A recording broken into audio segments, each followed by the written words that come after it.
యోహాను పెరిగే కొలది ఇతరులకు భిన్నంగా మారాడు.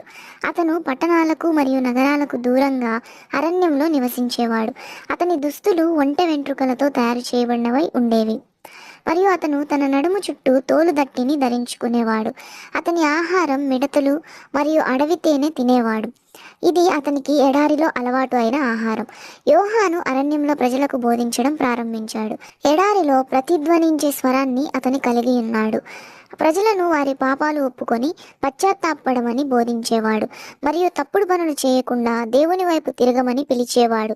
మారుమనసు పొందిన వారికి యోర్దాను నదిలో బాప్తిసం ఇచ్చేవాడు.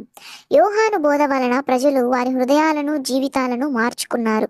వారందరూ యోహాను గురించి, ఇతనిని మనం ఎన్నడూ చూడలేదే, ఇతనే మెస్సయ్యనా, ఇతనే రక్షకుడా అని మాట్లాడుకునేవారు. అందుకు యోహాను, నేను క్రీస్తును కాను, కానీ ఆయనకు వాగ్దానం చేసిన ప్రకారం నేను ఆయన కోసం